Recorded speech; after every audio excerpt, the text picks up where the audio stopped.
नमस्कार दोस्तों, स्वागत है आपका अपने अपने YouTube चैनल पे। और आज मेरे को कल मेरे को एक कमेंट आया था कि NHPC जेई का जो सिलेबस है ना, उसको एक बार पूरा ब्रीफली बता दीजिए और साथ ही साथ में इस एग्जाम को क्लियर करने की स्ट्रेटेजी बता दीजिए कि कैसे ये एग्जाम क्लियर हो सकता है और किस हिसाब से हम स्टडी करें तो इस एग्जाम में अच्छा स्कोर कर सकते हैं। ठीक है, क्लियर होगा नहीं होगा वो तो थोड़ा लक पे भी बात हो जाती है। हाँ, आप स्कोर अच्छी तरह करते हैं, if you score well then you can be easily entered into the merit list. तो स्कोर अच्छा कैसे कर सकते हैं NHPC में? NHPC का सिलेबस ये रहा, ठीक है, और इसको पूरा अच्छी तरह ब्रीफली मैंने बता दिया है और टॉपिक्स कौन कौन से आएंगे, किस तरीके से हर सब्जेक्ट को टैकल करना है वो मैं यहाँ पे आपको बताऊंगा। और एक काफी ज्यादा मेरे पास कमेंट आ रहे थे कि सर जो बेसिक प्रॉपर्टीज ऑफ मैटर है और हाइड्रोडायनेमिक्स है इसको कैसे करें। ठीक है, ये भी थोड़ा सा मैं बता देता हूँ क्या क्या इंक्लूडेड है और इसको कैसे करा जा सकता है और क्या तरीका है इसको करने का। ठीक है, तो सबसे पहले हम अगर NHPC जेई के सिलेबस को देखें इलेक्ट्रिकल ब्रांच के लिए, ठीक है, तो NHPC जेई का जो सिलेबस अभी तक चलता आ रहा है और प्रीवियस ईयर पेपर्स को भी एनालिसिस करें तो वो मेन 5 सब्जेक्ट्स पे ही उसकी डोमेन है। ठीक है, इससे बाहर ये सिलेबस गया नहीं है।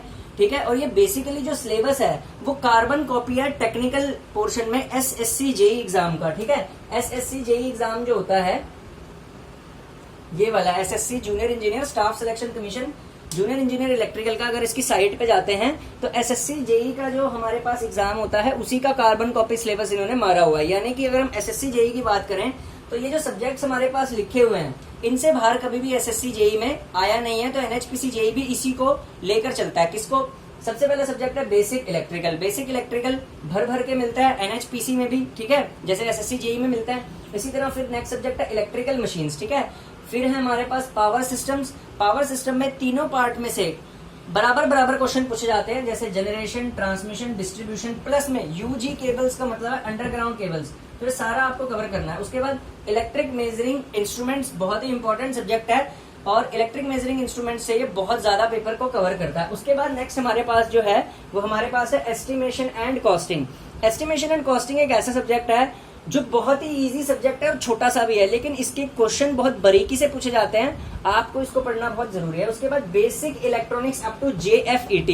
ठीक है, basic electronic junction field effect transistor तक आपको पढ़ के जानी है। तो ये तो रहा हमारे पास टेक्निकल सिलेबस। अब इन टेक्निकल सब्जेक्ट में किस किस सब्जेक्ट पे ज्यादा फोकस किया जाता है और तवज्जो दी जाती है मैं आपको बताता हूँ सीक्वेंस वाइज। ठीक है, अगर हम NHPC जेई के पुराने पैटर्न पे जरा नजर डालें और पुराना जो भी पेपर हुआ था पिछले साल 2022 में दोनों शिफ्ट का, तो उसमें देखें तो हर पोर्शन से लगभग बराबर बराबर क्वेश्चन उठाए हुए थे। तो आपको ये 5 सब्जेक्ट पूरे के पूरे बराबरी से पढ़ने हैं, तभी आपका टेक्निकल अच्छे से हो पाएगा।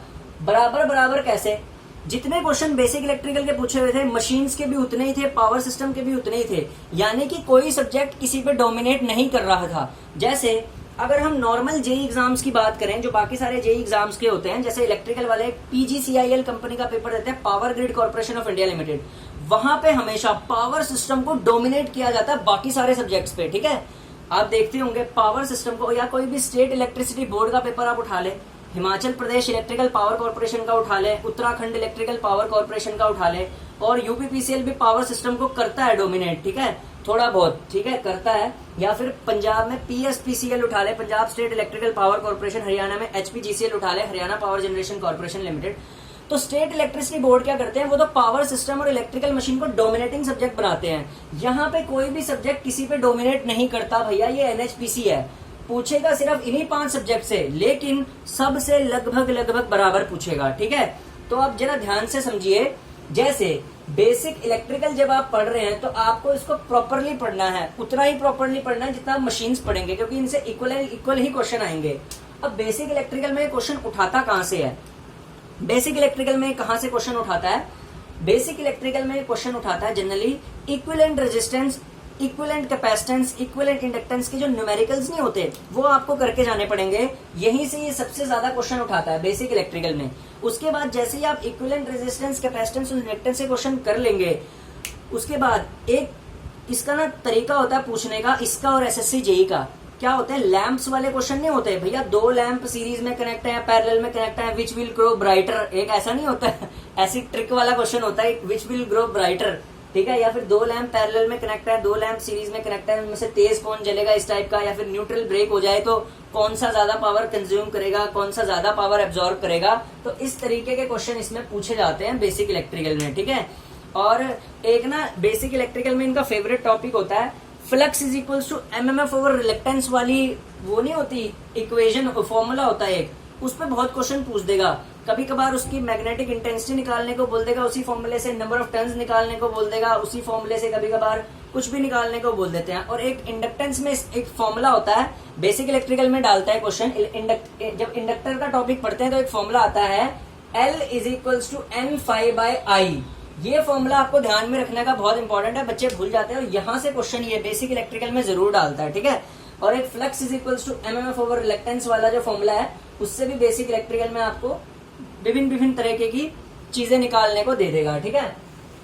फिर उसके बाद इसका ना बेसिक इलेक्ट्रिकल में एक ना इलेक्ट्रिकल मटेरियल्स नाम का एक टॉपिक आता है, मैग्नेटिक मटेरियल्स। वहां से बहुत इंटरेस्टिंग क्वेश्चंस पूछता है ये, छोटे छोटे, जैसे पैरामैग्नेटिक मटेरियल की रिलेटिव परमेबिलिटी कितनी होती है, फेरोमैग्नेटिक मटेरियल्स में डोमेन कैसी होती है, ठीक है। निकल 4 आपको एलिमेंट्स दे देगा, ठीक है, एक कॉपर दे देगा, एक निकल दे देगा, एक आयरन दे देगा, कुछ भी दे देगा, पूछेगा इसमें से डायामैग्नेटिक कौन सा है, इसमें से पैरामैग्नेटिक कौन सा है, ठीक है, और इसमें से जौन सा ज्यादा परमिएबल है उसको मतलब उसको सिस्टमैटिक वे में अरेंज करिए, ठीक है। तो इस तरीके के क्वेश्चन ये पूछता है। तो बेसिक इलेक्ट्रिकल में आपको ऐसे क्वेश्चन पढ़ के बहुत जरूरी जाने हैं, क्योंकि पिछली बार आपने देखेंगे कि ऐसे क्वेश्चन बच्चों को तंग करे थे, ठीक है।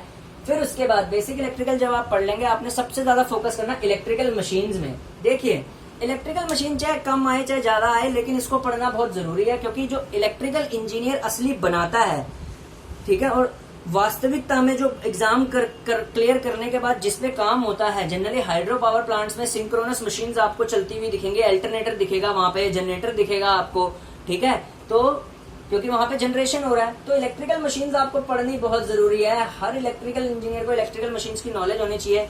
और जनरली इलेक्ट्रिकल इंजीनियर की जो पोस्टिंग होती है एनएचपीसी में, स्विच यार्ड में होती है, कंट्रोल रूम में होती है। तो स्विच यार्ड में तो आपको मशीनरी दिखाई देगी भैया, ट्रांसफार्मर लगा हुआ दिखाई देगा, पावर ट्रांसफार्मर लगा हुआ दिखाई देगा, 11 से अलग अलग वोल्टेज लेवल पे कन्वर्ट कर रहा होगा इलेक्ट्रिसिटी को, ठीक है। कोई 220 में करता है, कोई 400 केवी में करता है। पावर ट्रांसफार्मर की सारी कैरेक्टरिस्टिक्स आपको अच्छे से आनी चाहिए, ठीक है, क्योंकि जनरली स्विच यार्ड में इलेक्ट्रिकल मशीनरी लगी होती है, ठीक है। जितने टर्बाइन्स होते हैं साथ में ट्रांसफार्मर की भी उतनी यूनिट्स लगी होती हैं, ठीक है। तो उस हिसाब से होता है। तो इलेक्ट्रिकल मशीन्स आपको पढ़ के बहुत जाना इंपॉर्टेंट है।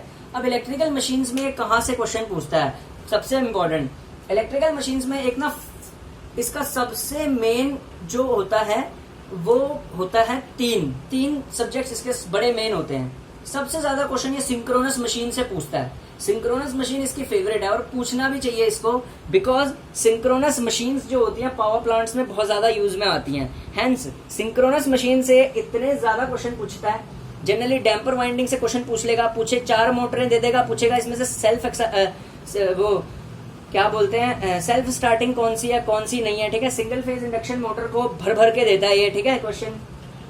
और फिर उसके बाद सिंक्रोनस जनरेटर होता है ना, सिंक्रोनस जनरेटर जिसको बोलते हैं अल्टरनेटर, उसमें ना एक टॉपिक आता है आर्मेचर रिएक्शन वाला कि यूनिटी पावर फैक्टर पे कैसा होगा, क्रॉस मैग्नेटाइजिंग होगा, ठीक है, लैगिंग पावर फैक्टर पे कैसा होगा, डीमैग्नेटाइजिंग होगा, आर्मेचर रिएक्शन का जो इफेक्ट नहीं होता पावर फैक्टर पे, ठीक है, एक वहां से क्वेश्चन ये बहुत ज्यादा उठाता है, ठीक है, ये फेवरेट टॉपिक होता है इसका। इसके बाद ये डीसी मशीन्स पे बहुत क्वेश्चन पूछता है। डीसी मशीन्स पे क्या क्या क्वेश्चन पूछता है, लैप वाइंडिंग और वेव वाइंडिंग में क्या फर्क है, ठीक है। लैप वाइंडिंग में नंबर ऑफ पैरेलल पाथ कितने होते हैं, वेव वाइंडिंग में नंबर ऑफ पैरेलल पाथ कितने होते हैं, ठीक है। और पूछता है डीसी मशीन्स में, इस पे ना न्यूमेरिकल पूछता है। शंट मोटर बना के दे देगा, ऐसे करके ना शंट मोटर बना के दे देगा आपको एक इस तरीके से, देखिए जरा बोर्ड पे, ऐसे एक शंट मोटर बना के दे देगा, ठीक है। पूछेगा इसका बैक ईएमएफ निकालो, ठीक है, पूछेगा इसका आर्मेचर करंट निकालो, तो एक फिगर बना के दे देगा उस पे ना मोटर की, उसको पूछेगा। ये फिगर के क्वेश्चन जनरली आपको जो आपकी सेमेस्टर बुक्स है वहां पे मिल जाते हैं, ठीक है, जेबी गुप्ता में मिल जाते हैं, यूथ की किताब जो बहुत ही मस्त किताब लगती है मुझे, उसमें भी मिल जाते हैं इस टाइप के क्वेश्चन, ठीक है। एक ये क्वेश्चन पूछेगा, ठीक है। और एक क्वेश्चन बड़ा फेवरेट होता है इनका डीसी मशीन से ही, ठीक है, कम्यूटेटर के बारे में बहुत क्वेश्चन उठा लेते हैं, ठीक है। कम्यूटेटर पूछेंगे मोटर में कैसा काम करता है, इन्वर्टर की तरह करता है, मैकेनिकल इन्वर्टर, ठीक है, जनरेटर में कैसे काम करता है, मैकेनिकल रेक्टिफायर। तो इस टाइप के क्वेश्चन पूछना बनता है इनसे, ठीक है।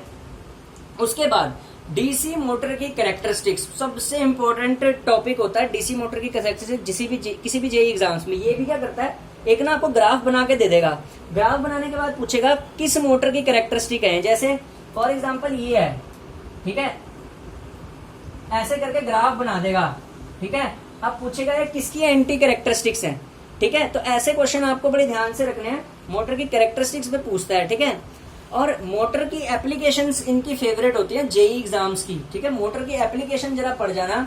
मोटर की एप्लीकेशन कैसे, ये पूछता है कि डीसी सीरीज मोटर कहाँ पे यूज होती है, सबको पता है ट्रैक्शन में यूज होते हैं। शंट मोटर के बारे में पूछ लेता है, ठीक है। रेसिप्रोकेटिंग पंप्स में कौन सी मोटर यूज होती है, इस प्रकार के क्वेश्चन इसमें मशीन्स में देखने को मिलते हैं, ठीक है। तो मशीन आपको पढ़ के जानी है। उसके बाद इंडक्शन मोटर। इंडक्शन मोटर में एक फॉर्मूला होता है NR = 1 - S × NS, ठीक है ना। उस पे न्यूमेरिकल दे देता है। इंडक्शन मोटर में अगर इतना भी न्यूमेरिकल कर जाओगे ना तो एक क्वेश्चन तो कवर कर ही दोगे। और स्क्विरल केज और फेज बाउंड के बीच में डिफरेंसेस पूछता है, ठीक है। तो ये टाइप के क्वेश्चन इसमें इलेक्ट्रिकल मशीन्स में देखने को मिलते हैं। फिर पावर सिस्टम।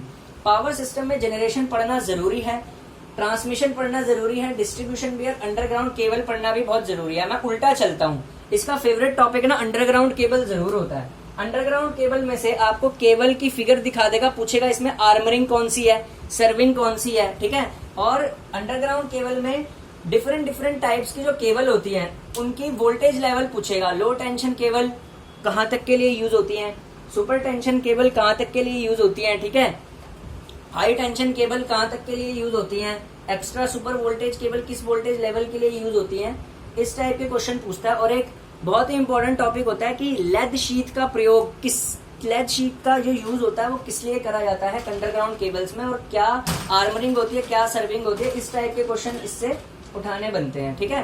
तो अंडरग्राउंड केबल से बहुत इंपॉर्टेंट क्वेश्चन पूछता है इस टाइप के। उसके बाद आता है ये डिस्ट्रीब्यूशन सिस्टम में। डिस्ट्रीब्यूशन सिस्टम में जनरली क्वेश्चन पूछे जाते हैं इसमें, जो 3 डिस्ट्रीब्यूशन सिस्टम नहीं होते हमारे, radial distribution system, interconnected distribution system. Interconnected distribution system के बाद हमारे पास आता है जैसे रिंग मेन। इनमें ना पूछेगा कि इनके पूछेगा कि कौन सा डिस्ट्रीब्यूशन सिस्टम कहाँ पे यूज होता है, ठीक है। रेडियल डिस्ट्रीब्यूशन सिस्टम का एडवांटेज क्या होता है, ठीक है, इस तरीके से। फिर जो इसका टॉपिक मेन होता है वो होता है ट्रांसमिशन। ट्रांसमिशन में कहां से क्वेश्चन उठाता है, ट्रांसमिशन में ये क्वेश्चन उठाता है generally skin effect, proximity effect, corona loss और बंडल कंडक्टर से, ठीक है। तो आपको ये जरा इंपॉर्टेंटली पढ़ के जाना है। कोरोना लॉस से इंपॉर्टेंट क्वेश्चन उठाता है, बंडल कंडक्टर से उठाता है। बंडल कंडक्टर पूछता है बंडल कंडक्टर का रोल क्या होता है, ठीक है। ट्रांसपोजिशन क्यों करते हैं ट्रांसमिशन लाइन में, ठीक है। इस टाइप के क्वेश्चन ये है, ट्रांसमिशन डिस्ट्रीब्यूशन से उठाता है। और ना जो जनरली सबस्टेशन की वैल्यूज होती हैं वहां से क्वेश्चन उठाता है। सबस्टेशन की वैल्यूज से कैसे क्वेश्चन उठाता है ट्रांसमिशन से, कि which of the following is not the transmission voltage, ऐसे दे देगा 4 ऑप्शन बना के एक क्वेश्चन लिखेगा, इनमें से कौन सी ट्रांसमिशन वोल्टेज नहीं है, ठीक है। तो ऑप्शन दे देगा अलग अलग, उसमें से छांटनी होती है, ठीक है। फिर जनरेशन की बात करते हैं, तो जनरेशन में आप तीनों पावर प्लांट के बीच का अगर डिफरेंस पड़ जाएंगे, न्यूक्लियर, हाइड्रो, थर्मल, इन पावर प्लांट के बीच का डिफरेंस पड़ जाएंगे, किसकी रनिंग कॉस्ट ज्यादा होती है, किसकी रनिंग कॉस्ट हाई होती है, किसकी कौन सा पावर प्लांट जो है वो क्या बोलते हैं बेस लोड के लिए यूज होता है, कौन सा पीक लोड के लिए यूज होता है, और इस टाइप के जो कैरेक्टरिस्टिक्स वाले क्वेश्चन होते हैं, ठीक है। और कोल के रिलेटेड, कोल से रिलेटेड मैंने क्वेश्चन आपको कराए थे, ठीक है। बेल्ट कन्वेयर कहाँ पे टाका जाता है, ठीक है। कौन सा कोल बेस्ट कोल होता है, बिटुमिनियस कोल के क्या एप्लीकेशंस हैं, पल्वराइज्ड कोल क्यों यूज होता है, मैंने ये सारे क्वेश्चन कराए थे एमसीक्यू के। अब मैं कैरेक्टरिस्टिक ऑफ पावर प्लांट पे अगली वीडियो लेके आऊंगा एमसीक्यू की, ठीक है, उसको ध्यान से देखना।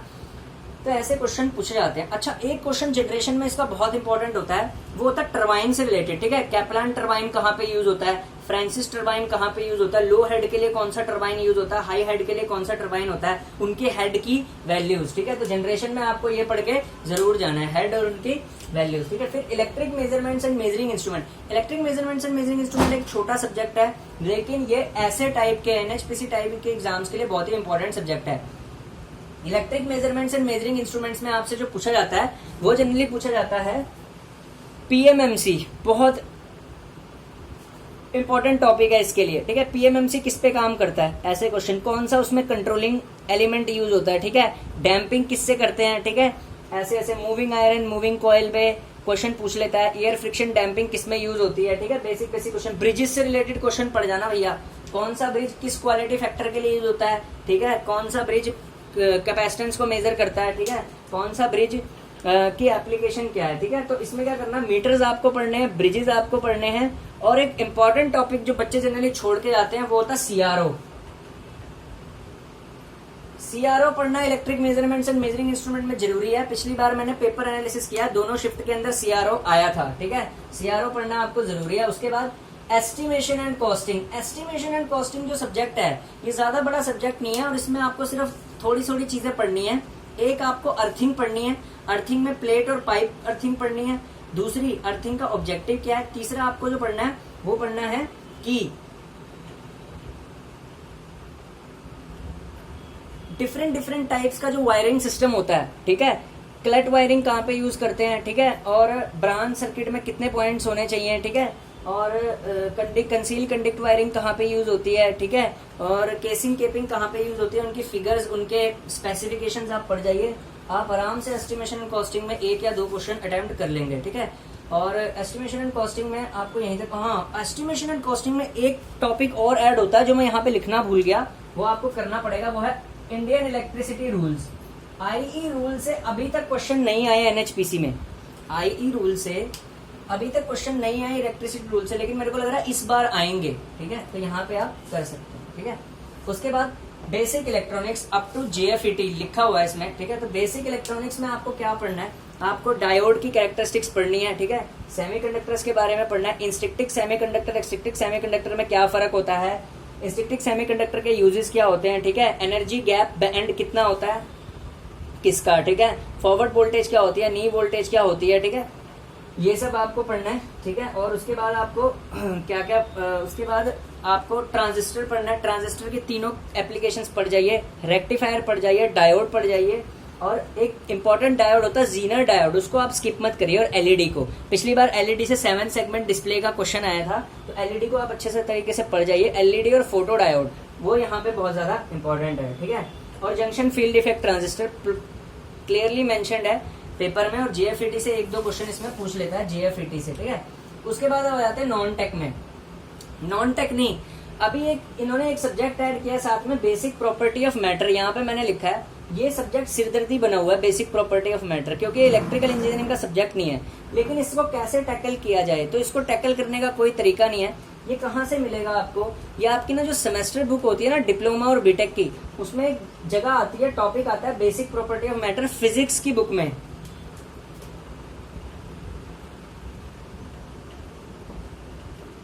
फिजिक्स की बुक उठाइए, वहां से पढ़ना शुरू कर दीजिए। बेसिक बेसिक बोला है उसने, बेसिक प्रॉपर्टी लिखा हुआ ऊपर, डेप्थ में नहीं जाएगा, तो बेसिक बेसिक इसका कवर कर लीजिए, और इसका कोई इलाज नहीं है, ठीक है। तो जल्दी से कवर भी हो जाएगा, बुक से जल्दी कवर हो जाता है, तो इसको पढ़ लीजिए।